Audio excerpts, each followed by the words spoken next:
To be honest, I like the first part better, both story-wise and gameplay-wise.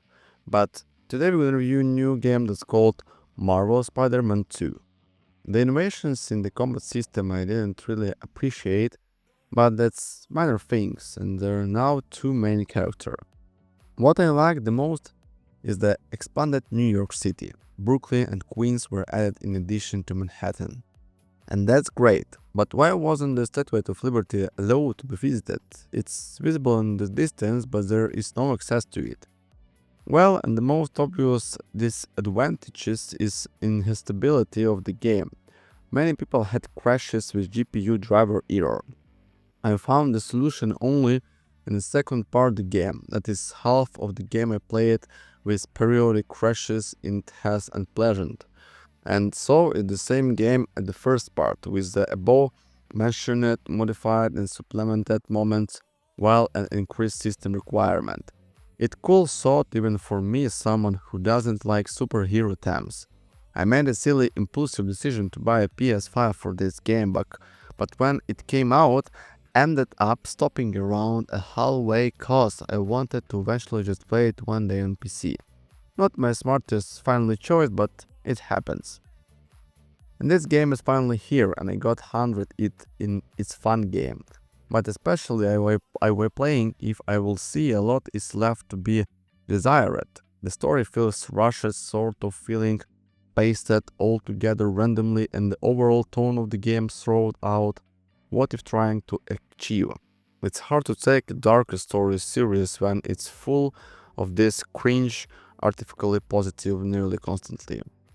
However, it is a Spider-Man game, and we're here to swing around with webs and listen to music and let your brain go smooth. And it's pretty solid for that. The peak of the game are great and the walls are tedious but manageable. It doesn't top of my favorite SM game, Web of Shadows, but it's still good. Time and graphics are incredible on PC when the game works. I would recommend giving it while if you're debating on buying this game. Hopefully they will fix these boss's performance issues as very real, and especially towards the end of this game there will be time where even in cutscenes, it's just randomly slaughter and full on freeze for a good 3-5 seconds repeatedly. It definitely feels and finish it if you don't care too much about that. It's still playable to do expect some pain here and there. I recommend this game if they're a sale or if they fix all these issues. But for it now, don't do what I didn't buy it because you loved the first game. Don't own a PC5 and were foaming and the mounts waiting for this to drop on PC. I had mentioned about Sony bloatware being added when this game is installed. The security consecution care number me will 100 recommended uninstalling it. It's only gather information and it's not necessary for the game to run. So I will say this game was 100 ready to be released as I had a really bad audio desync on the first cutscene at the very beginning of the game. The game required AMD graphics card to utilize the optional drivers update. I'm very tired of spending this amount of my money in games that aren't finished. But I absolutely loved the first game and the overpriced DLC that was Miles Morales, so I caved and unfortunately bought it. Don't take myself as an example and wait for a sale or for the game to be updated to the point that it doesn't freeze up and stop working whenever you might fight. I'm enjoying the story so far but have heard that it's not as strong as the first.